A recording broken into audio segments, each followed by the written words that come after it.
কৃষ্ণদাস তাহা ভুলি গেলা, সেই দোষী মায়া পিশাচি তার গলে দিবান দিলা। আমরা যে নিত্য প্রভুর দাস তা আমরা ভুলতে বসেছি, আর সেই জন্যেই মায়ার দাসত্ব বরণ করেছি। এখন বাবা আমি যদি বলি তার দাস হলে উপকারটা কি? দেখুন, মায়ার দাস হয়ে আমরা অনেক কিছু পেয়েছি, ছেলে মেয়ে পুত্র সন্তান আদি সবকিছু পেয়েছি, গাড়ি বাড়ি, কিন্তু তার দাস হলে আমি কি পাবো? বাবা, এক গোয়ালা তার যত গাভী ছিল সেই গাভীগুলোকে মাঠে বেঁধে দিয়ে এসেছে। তারই মধ্যে একটা গাভী কি করেছে, ছাড়া পেয়ে গেছে। ছাড়া পেয়ে গিয়ে সে কি করেছে, ঘাস খেতে খেতে খেতে খেতে পাশে জঙ্গলের মধ্যে ঢুকে পড়েছে। যেই না জঙ্গলের মধ্যে ঢুকে পড়েছে মা, ওই গাভীটাকে দেখতে পেয়েছে একটা হিংস্র বাঘ, ভীষণ ক্ষুধার্ত বাঘটি। সে কি করেছে, ওই গাভীটাকে দেখতে পেয়ে কি করবে মা, তাড়া করবে, খেয়ে ফেলবে, তো খিদে পেয়েছে খুব। তারপর একটা লোভনীয় গাভী দেখেছে, বাঘ কি করেছে, গাভীর পেছনে দৌড় দিয়েছে। গাভীও বাবা সেও কি করেছে, প্রাণ বাঁচানোর জন্য সেও দৌড় দিয়েছে। এখন গাভীও দৌড়চ্ছে আর পিছন পিছন সেই বাঘটাও দৌড়ে যাচ্ছে, দুজনেই দৌড়চ্ছে দৌড়চ্ছে দৌড়চ্ছে। গাভীটা প্রায় ক্লান্ত, কিন্তু যতক্ষণ পারি নিজের প্রাণ বাঁচানোর চেষ্টা করি, তাই তো এই সুন্দর ভুবনে সবাই আমরা বেঁচে থাকতে চাই। তো গাভী ছুটতে ছুটতে ছুটতে ছুটতে গিয়ে একটা জলাশয়, জল প্রায় শুকনো, পাকে ভর্তি, তাতে নেমে পড়েছে। সেই পাকের মধ্যে দিয়ে গাভীটা ছুটতে ছুটতে ছুটতে ছুটতে কিছুটা দূরে গিয়ে আটকে গেছে, আর যেতে পারছে। এখনো বাঘ ছুটতে ছুটতে এসে খুব হাসছে, এবার কোথায় যাবি বল? তোর মৃত্যু আমার কপালে, তোর কপালে আমার হাতেই মৃত্যু লেখা আছে, তুই আমারই ভোজনের বস্তু হবি। তা বেশি ছুটলি কেন, বেকার পরিশ্রমটা তো হলো। এবার বাঘ কি করেছে, মা যদি গাভীকে খেতে হয় বাঘকেও তো পাকে নামতে হবে। বাঘও কি করেছে, লোভ সামলাতে না পেরে নেমে পড়েছে। এখন বাঘ ওই পাকের মধ্যে এগিয়ে যেতে যেতে বাঘও একটা জায়গায় গিয়ে আটকে গেছে। এখন দুজনের মধ্যে এক হাতের মতো একটু দূরত্ব আছে, মানে বাঘ যদি আর একটু এগোতে পারে গাভী শেষ। বাঘ যত চেষ্টা করছে যে একটু এগিয়ে যাই, গেলেই বেটার ঘাটটা মুটকে দেবে, কিন্তু সেই একটুটাই সে আর এগোতে পারছে। বাঘ তখন হাসছে, বাঘটা হাসছে। বাঘটা যখন হাসছে, বাঘের হাসিটা দেখে গাভীটাও হাসছে। গাভী যখন হেসে ফেলেছে, বাঘ বলছে, তুই হাসছিস কেন? হ্যাঁ, তুই পাকের মধ্যে পড়েছিস, আমি আর একটু এগিয়ে গেলে তোর কি অবস্থা হবে জানিস? তুই হাসছিস যে, কেন হাসছিস বল? গাভী বলছি, তুমি যে কারণে হাসছো তার থেকে আমার হাসির কারণটা আরো বেশি বল। এই আমি হাসছি তোকে খাবো বলে, কিন্তু তুই তো আমাকে খেতে পারবি না, তাহলে তুই হাসছিস কেন? বলে, দেখো ভাই, তুমি আমাকে খাবে ঠিক, কিন্তু একটু এগিয়ে তো এসো। বলে, ওটারই তো চেষ্টা করছি। বলে, আমি এগিয়ে গেলে তুই তো মরে যাবি, তুই তাও ভয় নেই? বলে, না নেই, কারণ তাকিয়ে দেখো, ধীরে ধীরে আয়ু সূর্য ডুবে যায়, সন্ধ্যা হয়ে যাচ্ছে, সূর্যটা ডুবে যাচ্ছে, অন্ধকার হয়ে যাচ্ছে। আর একটু পরে, আর কিছু সময় পরে আমার একটা মালিক আছে, কি বাবা, গাভীর মালিক আছে, তো সেই মালিক খোঁজ করতে করতে আসবে। আমি তখন জোরে চিৎকার করব, চিৎকার করলে কি হবে? চলে আসবে, আমাকে উদ্ধার করবে। হয় তোমাকে তার হাতে মরতে হবে, আর না হলে তোমাকে কেউ উদ্ধার করার নেই, পাকে পড়ে পড়েই তুমি শেষ হয়ে যাবে। তাই হরি হরি হরি বল। তো এই গাভীকে আর বাঘকে, এই পাকটাই বাকে, আর গাভীর মালিকটাই বাকে।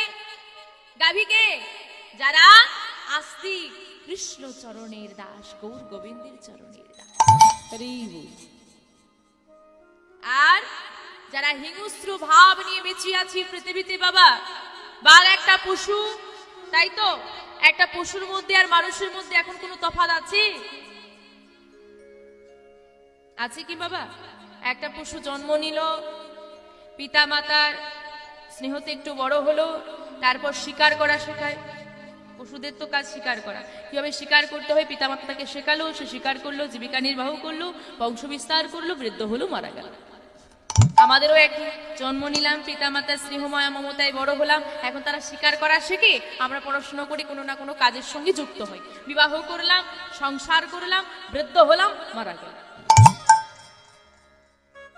তো যারা এইরকম জীবিকা করে, এরকম ভাবে জীবন নির্বাহ করে, সাধুগুরু বৈষ্ণবকে শ্রদ্ধা করে না, মনের মধ্যে শ্রদ্ধা ভক্তি নেই, প্রেম নেই, ভক্তি নেই, মানুষকে মানুষ বলে মনে করে না, যারা এখনো পর্যন্ত গুরুচরণ আশ্রয় করে না, কণ্ঠে তুলসীর মালা নাই, যারা সনাতন ধর্মের মানুষ বলে তাদের মধ্যে কোনো পরিচয় নাই, তারা হচ্ছে ওই পাপটা হচ্ছে সংসার মায়ার পাপ,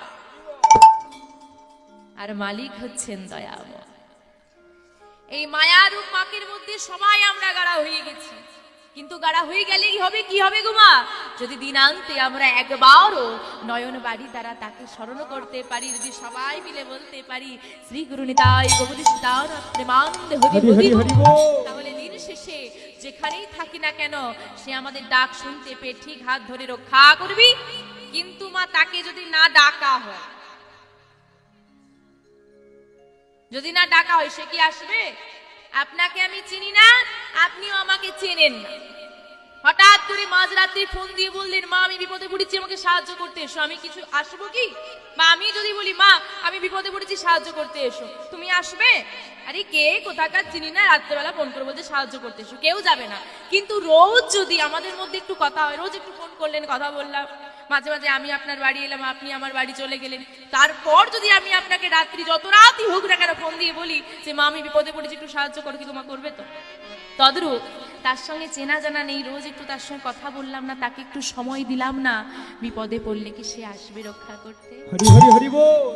কিন্তু প্রতিদিন যদি তার সঙ্গে একটু কথা বলা যায়, তার সঙ্গে একটু প্রেম একটু ভালোবাসা বাড়ানো যায়, তাকে যদি একটু মন দিয়ে ভালোবাসতে পারি, তার সঙ্গে যদি একটা সম্পর্ক তৈরি করতে পারি, সে কিন্তু একদিন বিপদে পড়লে তুমি ডেকে দেখো ঠিক পাশে এসে দাঁড়াবে। তোমার পাশে এসে দাঁড়ানোর মতো রাস্তাটা তো তৈরি করো। কিন্তু বললেন কি মা, ভেবে দেখো রে মন, যাই করো, নাম করো আর নাই করো, গুরুচরণ আশ্রয় করো আর নাই করো, কাঁদতে তোমাকে হবে, সংসারে থাকলেও কাঁদতে হবে, আর গোবিন্দের চরণ আশ্রয় করলেও কাঁদতে হবে। কেন কাঁদতে হবে জানো না?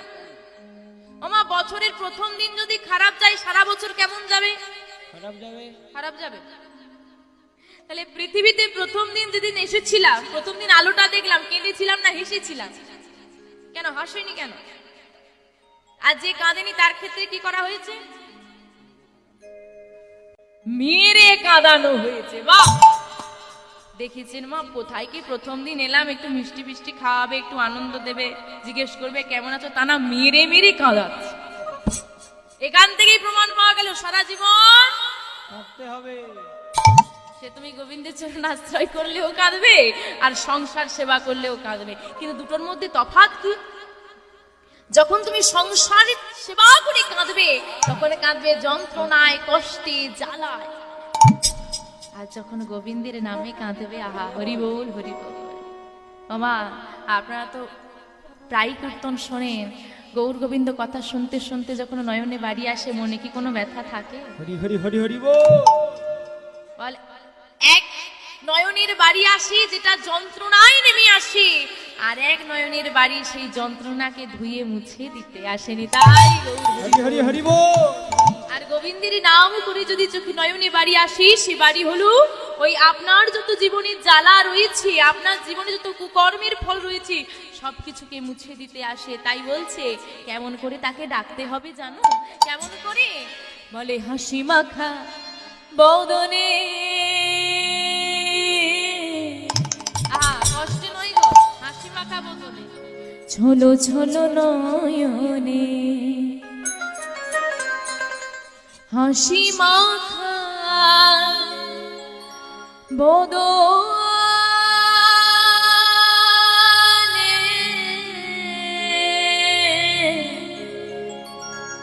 ছলো ছলো নয়নে আনন্দ কাননে। ওমা কানন মানে কি গো? কানন মানে বাগান। কিসের বাগান? আনন্দ কাননে। সেখানে কোনো দুঃখ নেই, আনন্দের বাগান। আনন্দ কাননে ভ্রময়নী বা। চলুন মা সবাই মিলে বলবো একসঙ্গে বাহু তুলে, হরি বল হরি বল মনে আমার হরি বল হরি বল মনে রে আমার। হরি বল হরি বল মনি রে আমার, হরি বল হরি বল মনি রে আমার। হাসি মাখা বদনে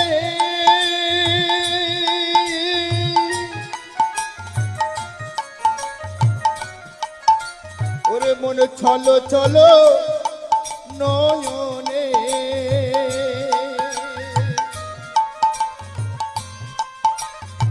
হাসি মাখা বদনে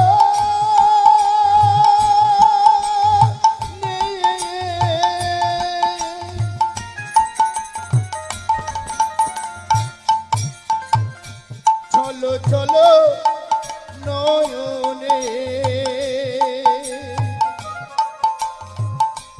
আনন্দ কাননে আনন্দ কাননে বজয়নী বা। হরি বল হরি এটাই গো হরি বল হরি বল হরি বল। আমার, হরি বল হরি বল মনি রে আমার।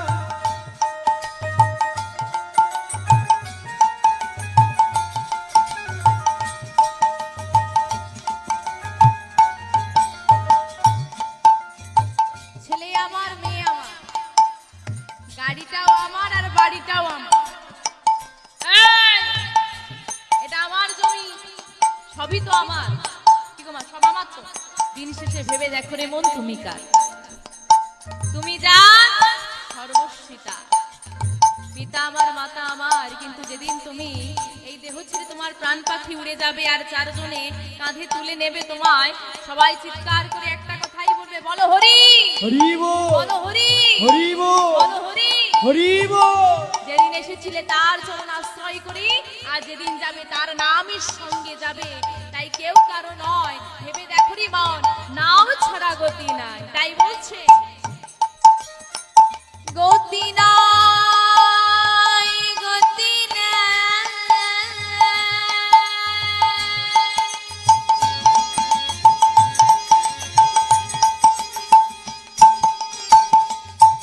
ওগো এই হরি নাম ছাড়া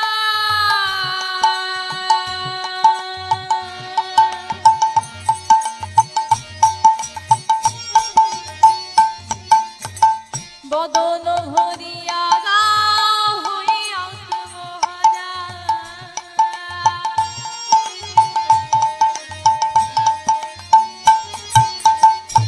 ওরে মন গতি নাই গতি নাই,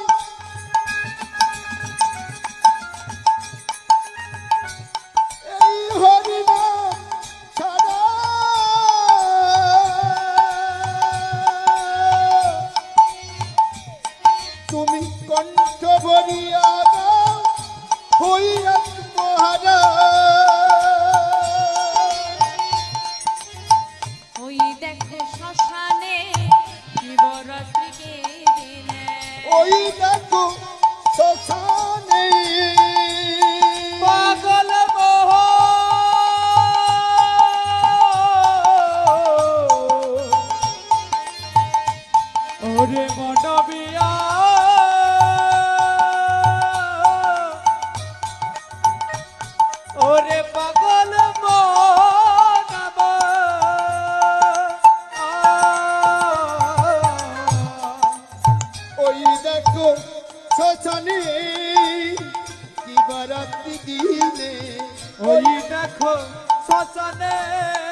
কোনো লাভ নেই। তাকিয়ে দেখো শ্মশান ঘাটে প্রতিনিয়ত কত অহংকার পুরে ছারখার হয়ে গেল। তাই সমস্ত অহংকার পরিত্যাগ করে সবাই মিলে বলো হরি বল হরি বল হরি বল তাই বল হরি বল হরি বল হরি বল। হরি বল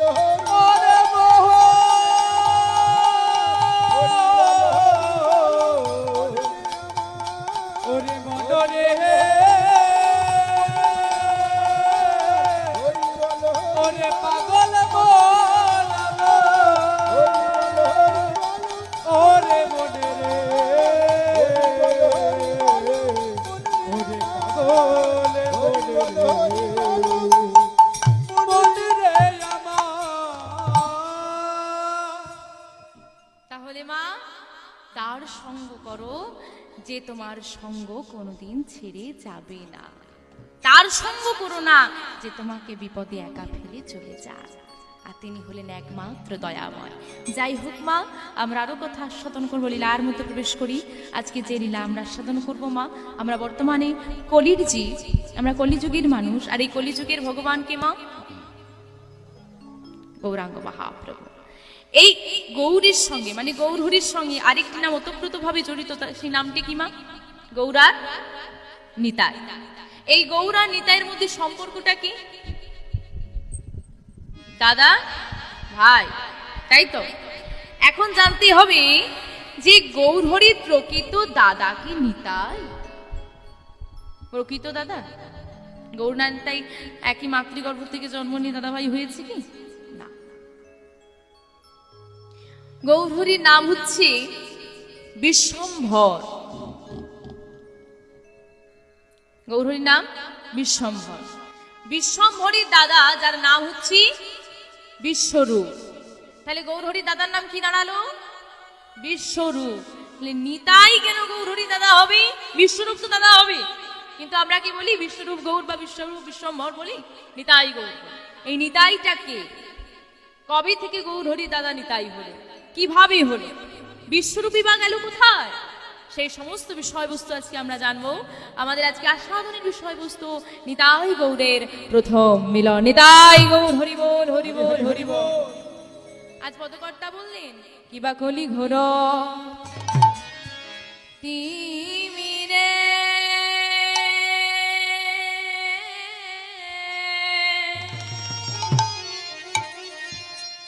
আমার গোরা শোনো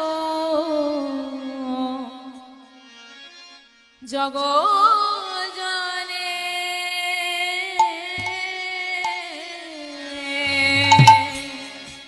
কিবা কলি ঘোর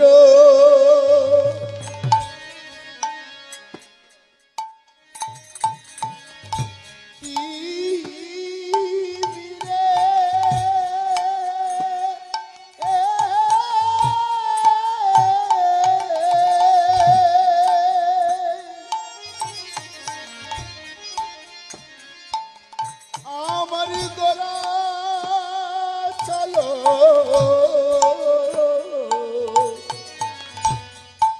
জগ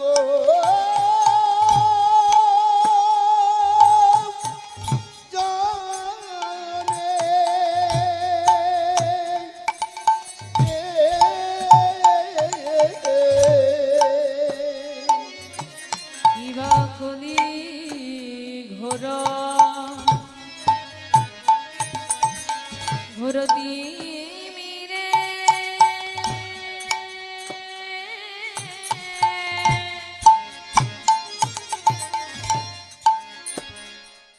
আমার গোরা শোনো জগজনে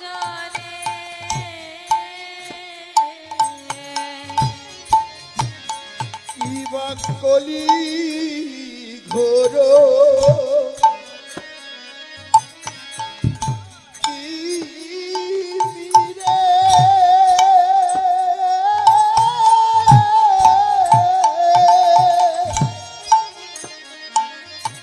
আমার গোরা চলো জগ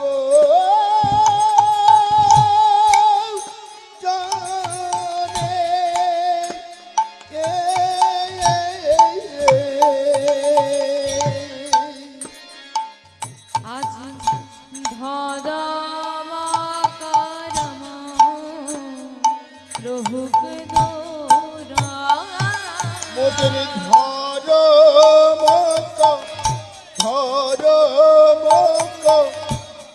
রাম রহু দূর ধরম করম রহুক দোরা মোদের ধর্ম করম রহলো দূর ধর্ম দূরে যে গেল রে দূরে যে গেল রে দূরে যে গেল রে দূরে যে গেল রে কলি ঘোরতি ধর্ম দূরে যে গেল রে কলি ঘোরতি ধর্ম দূরে যে গেল রে আহা প্রতিদিন পাবো নমতারে দূরে যে গেল রে আহা প্রতিদিন পাবো ধর্ম নমতারে দূরে যে গেল রে আহা কলি ঘোরতি ধর্ম দূরে যে গেল রে আমার গৌর হরি এলো বলে দূরে যে গেল রে ধর্ম কর্ম আগে দূরে যে গেল রে ধর্ম কর্ম আগে দূরে যে গেল ওই না হরি হরি হরি বলে নিতাই গৌরী সুন্দর হরি হরি হরি বলে দূরে যে গেল রে হরি হরি হরি বলে দূরে যে গেল ধর্ম দূরে